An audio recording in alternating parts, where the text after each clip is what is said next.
Hello everyone, Dr. Jazzy Fresh has finally found the time to revisit my Final Fantasy Timeline Theory series. For those of you who are new to my channel, I started this project around 7 years ago in which I wanted to place the main events of each Final Fantasy game in chronological order. The spark for this project was the connection between my all-time favorite Final Fantasy games, Final Fantasy X and Final Fantasy VII. Game developers stated that Final Fantasy X and Final Fantasy VII are in the same universe but on different planets. Final Fantasy X occurred before Final Fantasy VII, and in fact, people from Final Fantasy X's world of Spira traveled to Final Fantasy VII's world of Gaia and eventually established the Shimmer Electric Power Company. I understand, those new to Final Fantasy probably have no idea what I'm talking about, but this is common knowledge among the OGs who have followed the Final Fantasy franchise over the decades.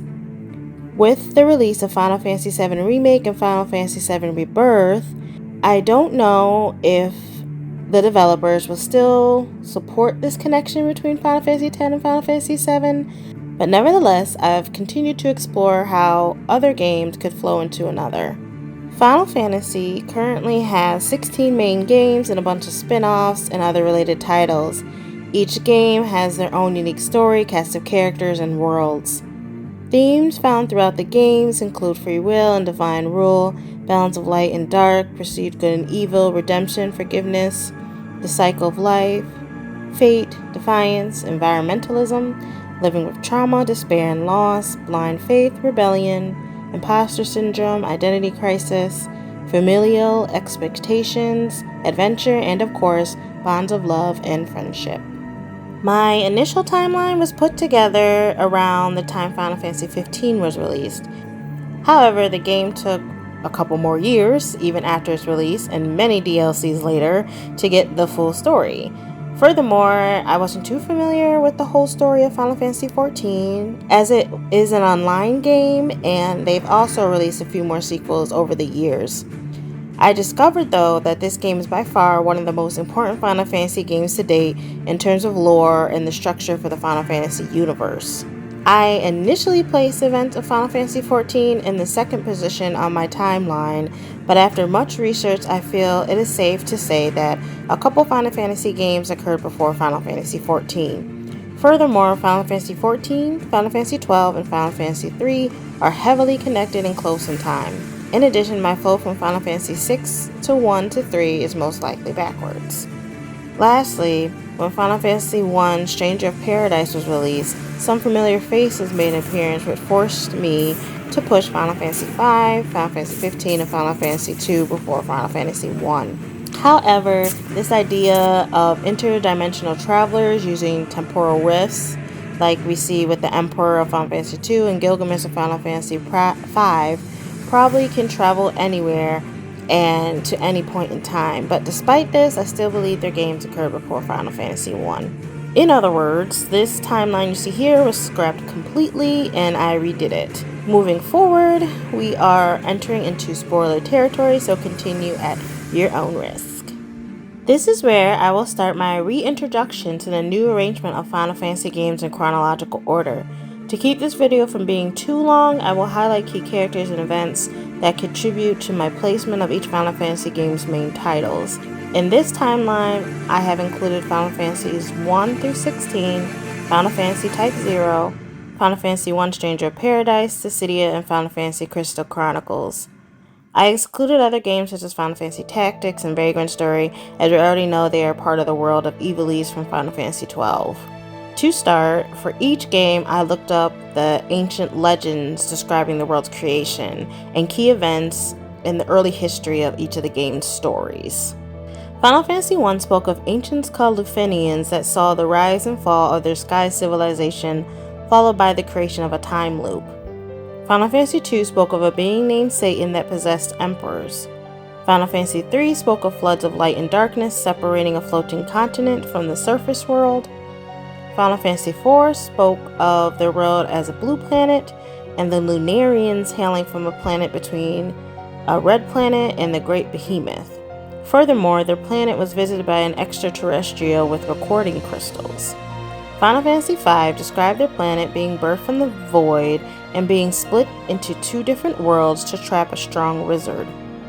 Final Fantasy VI spoke of the arrival of the Warring Triad, the war between them, and the creation of Espers in the aftermath. Final Fantasy VII introduced ancients called Ketra that defended the planet from extraterrestrials such as Genova and the G Tribe. Final Fantasy VIII mentioned a creator called Hein who split his body in two and gave magic to a line of sorceresses. Final Fantasy IX tells the story of the failed merger between the planets of Terra and Gaia, Terra being older and dying and Gaia being younger and thriving. Final Fantasy X spoke of a world first inhabited by fiends before other species arose. They once lived in harmony with humans, but when conflict arose, they closed off their fiend world from the human world. Final Fantasy XI's world was created by a mother crystal, giving rise to a dawn goddess named Altana and a twilight god named Promanthea. Final Fantasy XII introduced the 24 Xions of light and darkness created by the Ikuria. The dark ones are in Final Fantasy XII, while the light ones are in Final Fantasy XIV. Final Fantasy XIII and Final Fantasy Type O share the concept of the unseen realm and deities connected to it. Final Fantasy XV's world was shaped by 6 gods called Astros, and humans were created in their likeness. Lastly, Final Fantasy XVI's world was created by an extraterrestrial named Ultima who manipulated the life force of the planet to his will, which gave rise to the mother crystals and icons. With this little bit of context to the origins of each of the worlds in these Final Fantasy games, here is my new timeline. For the sake of time, I will briefly walk through my logical reasoning and not delve into too much detail yet into why I arranged the games the way I did. But to begin, we have Final Fantasy XI, which remains as the first game to occur. Again, to emphasize, what I mean is the first game to occur is specifically focusing on the main events of that game. So not the events of whatever happened before or after, but the actual physical events that you play through in the game. Continuing on, I still believe that this game is most connected to the beginnings of the Final Fantasy universe with a mother crystal, a goddess, and a god. Introduced in this game was a powerful being, a great dragon named Shinryu, which is a bringer of death and destruction. In Final Fantasy XI and Final Fantasy Type 0, Shinryu arises from a host. It is not until Final Fantasy V that a weapon was built to hunt down Shinryu. This weapon is called Omega, who appeared in all other Final Fantasy games not mentioned thus far. Final Fantasy XIII is connected to Final Fantasy Type 0 as they share deities, but Omega is only seen in Final Fantasy XIII's world, which is why I placed it after Final Fantasy V. Final Fantasy XII and Final Fantasy XIV are right after one another, possibly overlapping, as they share many characters and origin stories. Final Fantasy XVI and Final Fantasy II are placed next to each other after Final Fantasy XIV. Namely, both games share key plot elements that make Final Fantasy XVI a great origin story for Final Fantasy II, with deep connections to the previous worlds of Final Fantasy XIV, XI, V, and Type 0. Characters from Final Fantasy V, such as Gilgamesh, Final Fantasy II's The Emperor, and Final Fantasy XV's Bahamut, make an appearance in Final Fantasy I Stranger of Paradise. So, Final Fantasy XV is sandwiched between Final Fantasy II and Final Fantasy I. Final Fantasy III I placed before Final Fantasy I, as a floating continent could be the ancient civilization mentioned in Final Fantasy I. For reasons I won't dive into too much right now, I placed Final Fantasy XV before Final Fantasy III. Nevertheless, this arrangement is important because most of the games before Final Fantasy I in this timeline include godlike creatures such as Astros and Icons, Celestials, Xions, and Eidolons. The exception being Final Fantasy III and V, in which they are summon beasts, only certain people can call on, much like in Final Fantasy X. But more importantly, all the games after Final Fantasy I in this timeline include summons in a guardian or allyship type of role, such as Eidolons for Rydia, Garnet, and Eiko, guardian forces for the characters in Final Fantasy VIII, and summons for the characters of Final Fantasy VII. In addition to this, some summons originated from human will, like the Aeons of Final Fantasy X and the Espers of Final Fantasy VI. Speaking of Final Fantasy VI, I placed it after Final Fantasy I, as their world maps are strikingly similar, like a mirror image almost, and also the Warring Triad, who originated in Final Fantasy XIV, have a major role in Final Fantasy VI plots. Furthermore, Final Fantasy III, 1, and 6 also share the same element of floods of light and darkness that was introduced in Final Fantasy XIV. Final Fantasy IV was placed after many games, as an important plot element places Final Fantasies 1, 2, 3, 5, and 6 before the events of Final Fantasy IV. The creator, who made an appearance in Final Fantasy IV's After Years game, probably originated in Final Fantasy XIV's time as part of the Liporit, bunny-like looking race, and studied evolution by placing crystals on different planets. When confronted, the party fights various enemies from Final Fantasy 1, 2, 3, 5, and 6. I had to get a little more creative on the last part of this timeline, but many of these games, including Final Fantasy XV, share common plot elements such as meteors, parasitic creatures, toxic air in the form of miasma or mist, and demons. Overall, I believe these meteors carrying parasites that we see in Final Fantasy XV, Final Fantasy Crystal Chronicles, and Final Fantasy VII originated with the Lord of Demons, the Emperor Matthias of Final Fantasy II. With this, I continued to place the rest of the games in order. I put Final Fantasy Crystal Chronicles before Final Fantasy IX, as I believe it will serve as an origin story for the merging of Terra and Gaia of Final Fantasy IX. Final Fantasy Crystal Chronicles mentions the idea of merging with other planets to preserve theirs and achieve immortality. Furthermore, Final Fantasy IV mentions a red planet, and this could be Terra before it merged with Gaia of Final Fantasy IX, since Terra is described as having this red moon and red crystals, so you can assume it's probably a red planet, which is why I placed Final Fantasy IV between Final Fantasy Crystal Chronicles and Final Fantasy IX. Final Fantasy VIII was placed after Final Fantasy IX, as I believe all the miasma, the mist, the demons, all that accumulated from Final Fantasy XV's world, Final Fantasy Crystal Chronicles world, and Final Fantasy IX's world.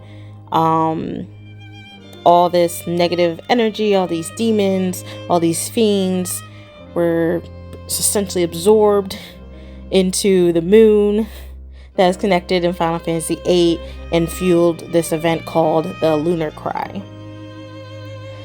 Finally, the main events of Final Fantasy X are only thousands of years before the main events of Final Fantasy VII, as a Aspirian descendant started the Stream Electric Power Company, as I mentioned earlier, so they are next to each other on the timeline. I don't have any strong evidence in terms of placing Final Fantasy X and 7 before, after, or in between Final Fantasy 9 and 8. The one thing that I did notice is that in the worlds of Final Fantasy 8 and 10, they were visited by this alien race called the Poo-Poo, so they may be close in time at least. In other words, for now, I place Final Fantasy X and Final Fantasy 7 after Final Fantasy 8, and of course at the end of this timeline. I know, it's a lot to take in, and I'm sure those new to Final Fantasy are feeling a little lost right now, but do not fret, because I will break it all down for you. First, let's set the backdrop and journey into the lore of the ever-important Final Fantasy XIV game. Remember, Final Fantasy XIV is the 14th main game released, but is definitely not the 14th game chronologically in the Final Fantasy universe. The backstory of this game is a major contributor to the reasoning behind my chronological arrangement of all the Final Fantasy games. Moving forward, I will have some slides kind of with like a summary of my thoughts with a bunch of text. For you guys to know that the text in white is what happened in the game. Red text highlights important connections to other Final Fantasy games. Yellow text will highlight important places, people, or events. And blue text is inserting my theory into all this information. With that said, let's get started. So, what did we learn from Final Fantasy XIV? Final Fantasy XIV introduced the world of Aetheris and the Sea of Stars, other planets in the universe before their planet of Aerithis was shattered into reflections, and this event was called the Sundering. The planets that existed before this event were visited by a being known as Meteion. Each had its own story with unique beings, environments, and, for some, their own demise. Some planets were devastated by plagues, environmental decay, or even an ice age. Other planets had evidence of life before her arrival, while others had life forms she interacted with. The things she witnessed during her journey through the universe got the wheels turning in my head. How can I connect these worlds that she had visited to the other worlds in the Final Fantasy games? You can pause this video here and read through the slides yourself, but for the sake of time, I will summarize the contents. Essentially, the first planet Meteion visited was devoid of life, and this I think is Cocoon and Pulse from Final Fantasy XIII. The next was covered in ice, which I believe was Eos from Final Fantasy XV. The third was home to suicidal people who feared the heat death of the universe, called the Ea, while the fifth had a divine entity that turned against its people to then kill itself. Now, this planet I believe is connected to Final Fantasy Type 0, their planet of Orients, and to the main character called Marshal Cid. The people of the seventh planet willingly ended their perfectly apathetic existence, which I believe was created by a god from a different planet. And this god being Bonavezel, that was the main deity actually from Final Fantasy XIII and Final Fantasy Type 0. The fourth planet that Meteion visited fell victim to a plague and environmental decay, and this story is highly reminiscent of the story told by Ultima in Final Fantasy XVI. The next planet that she visited, or the sixth planet in this case, was devastated by a plague, and she did meet the life forms of that planet. The eighth fell to a global war, and she also did meet the beings of that planet as well. The seventh planet she visited was populated by fiends with multiple limbs, in which they saw the more limbs that the fiend has, the more intelligent they were believed to be. One of the Final Fantasy games that mention an interaction with the fiend world or having fiends in their world at the beginning of time was Spira from Final Fantasy X. The ninth planet that Meteion visited was a desert wasteland, which was devoid of flora but had human-like bones that were found, and I believe this is probably connected to the first planet of Final Fantasy XI. In this image, I am showing the order of the Final Fantasy games in what I will call the Pre-Sundering era. These are the worlds that were in a certain state during Meteion's arrival. Some worlds were in their ending stages, while others were in their beginning stages. Some worlds were already inhabited by an identifiable species, such as the Grebulovs, the Ea, or Karelians. So those I left out, but who knows, they may be useful in future Final Fantasy games. As a recap, we know that the world of Eos from Final Fantasy XV was covered in ice because Shiva made it so. Final Fantasy XVI revealed that Ultima was from a planet that suffered from environmental decay and a blight, so naturally, this world Meteion came across was Ultima's homeworld. Lastly, Final Fantasy X-2 Shinra revealed that Spira was first inhabited by fiends, so this planet with creatures of multiple limbs would fit this description. The main events of Final Fantasy XV, XVI, and X will occur post-Sundering, but their planets were around before this event. As for the games shown here, the main events for each of these games occurred pre-Sundering, and most worlds were either lifeless or on the brink of destruction or destroyed by Meteion completely. Final Fantasy XI I placed on the desert wasteland planet that had human bones buried in the sand. Again, I place Final Fantasy XI as the first game in the timeline, as it would be fitting that their time had completely came to an end by the time Medion had arrived to this planet, and other deities and other planets had arose after this planet had fallen. Next, we have the entity who turned against its people to then kill itself planet. This story was reminiscent of Final Fantasy Type 0's story. This world was created by deities with the sole purpose of finding a gate to the afterlife and its goddess. As a key plot element, the world was stuck in a time loop with the rise of pandemonium, signaling the end of the world each time they failed to open the gate to the afterlife. Marshal Cid became the conduit to usher in the end of times, mainly through his own killing of himself, as he became the host for the destroyer. Hence, the people were betrayed and the world destroyed, only to be reset until the loop was broken. Medion probably visited during one of these loops and saw the events unfold. Moving along, the story of Alphatron planet was very similar to the creation story of Omega from Final Fantasy V's Planet R. The story of the planet literally mentions the creation of Omega for the sole purpose of hunting down worms, or aka dragons. As stated before, Shimiyu is a great worm that Omega hunts down. The main events of Final Fantasy V occurred before her arrival, and now the planet is inhabited by enhanced mechanical beings called Omicrons. And these beings solely desire conquest.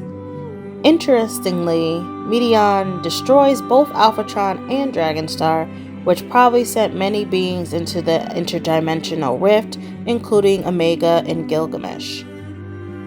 Final Fantasy XIII is connected to two other planets Medion visited: the Devoid of Life planet and the Apathetic People planet.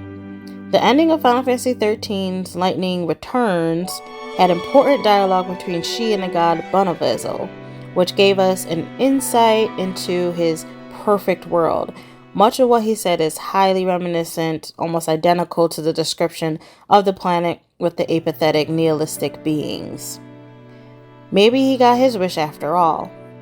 However, the world of Nova Chrysalia from Final Fantasy XIII became an empty husk as the souls of the people were carried across the universe to a new planet. Definitely keep this information in mind as we will turn to this important scene in my next theory video. As for Final Fantasy XII, this is a planet Medion did not visit, but they are around. As stated before, Final Fantasy XII and Final Fantasy XIV share deities, these 24 Xions, 12 of light, that ended up on Aetheris as part of the Convocation, which becomes the main leaders and driving forces to the development of this planet. You also have these 12 dark Xions that are on Ivalice, but the people call them Espers. And this idea leads me to my next point, which is a mini theory within this theory video. The Convocation members of Final Fantasy XIV are an interesting bunch to say the least. They hold immense power in this world and maybe even other worlds to come.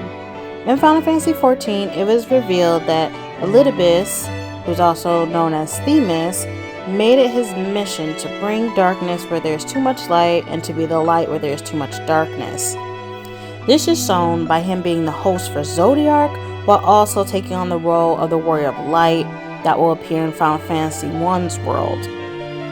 Also, this Warrior of Light, to make things even more complicated, is known as Cid of Lufane that we learn about in Final Fantasy Dissidia. As shown here, I present the other 11 members and possible counterparts in worlds post-Sundering. 3 others are confirmed in-game to be connected to characters that will arise in other Final Fantasy games.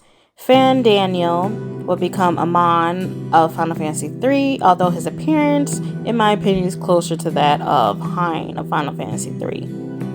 Nahabrea will become the Emperor of Final Fantasy II, as they share the name Matthias. Passerot would become Zeramis of Final Fantasy IV.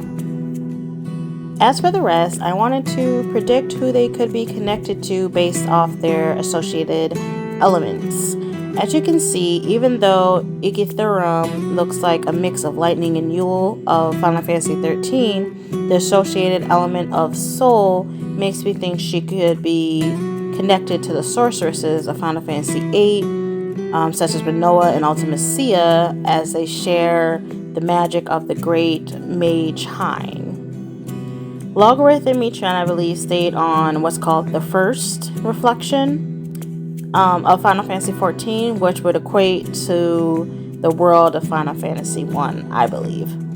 I believe that Logarith will become a Lufenian and Medion will become Chaos, which again are both connected to the world of Final Fantasy I and also Final Fantasy Dissidia. Amirlaroth is connected to the element of water, and this can be connected to Leviathan's dominant for Final Fantasy XVI, as that was a character that was highlighted and made mysterious. Emmett Silch is connected to death, so he could manifest as Necron from Final Fantasy IX, again as another death and a world bringer. Nebralis is connected to poison, which could be the parasitic Yevon of Final Fantasy X, but also could be the tainted Arden of Final Fantasy XV.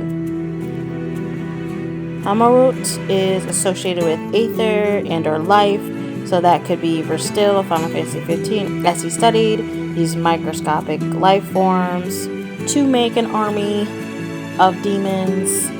But then you also, on the other side of that, you have the Oracle Lunafreya, who killed many of this parasitic infection. Dudelphon is connected to Thunder, which could be the engineer Cid from Final Fantasy VI, but really various Final Fantasy games, as Cid has a reoccurring role in being the main engineer, pilot, running all the airships and everything. So, but I'll just say Final Fantasy VI just to get it in there.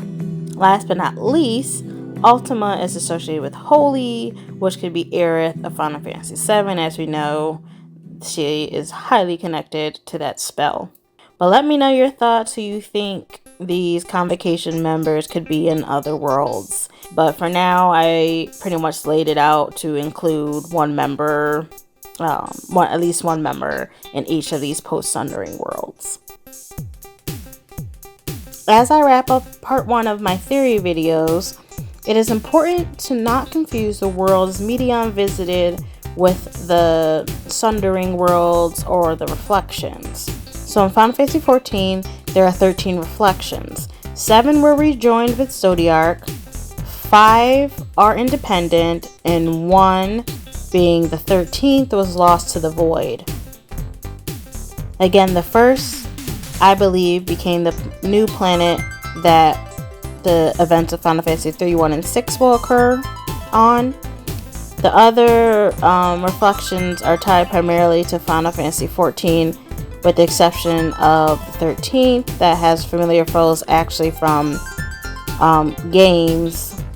from a lot of games I placed after Final Fantasy 14. With that said, the safe or preserved worlds could very well give way to another planet like the first did for Final Fantasies 3, 1, and 6. And this will lead me into my next theory video, but we'll stop here for now. In my next Final Fantasy Timeline Universe theory video, we will continue with the games I put in the post-Sundering era. But before I get into that, I'm actually going to introduce another theory, which is going to be the Final Fantasy Universe. In this theory, I will place the Final Fantasy games on a corresponding planet to our own solar system. And of course, I will share all my ideas in terms of why I placed certain Final Fantasy games on the same planet, and also why I placed those games on that certain planet. Once I introduce those ideas, I will put everything together from this video of the Final Fantasy timeline, and also the Final Fantasy and all the ideas from the Final Fantasy Universe video. And in part 3 is where I will dive into the post-Sundering era. so please stay tuned for that. If you like this video, please hit the thumbs up and also subscribe to my channel. Hit the notification button so you know when the next part drops. Let me know your thoughts so far in the comments section. Continuing this Final Fantasy timeline theory has always been fun, and I implore you to play the games in this order and see how it flows. But until then, I will catch you in the next video. Good things come to those who wait, and I've been waiting for Final Fantasy VII Rebirth to be released and the rest of these DLCs for Final Fantasy 16, because you know I had to put these video clips in my theory video. So of course, in the next part I'll add even more cutscenes from these two games and from cutscenes throughout all the rest of the Final Fantasy titles. Take care.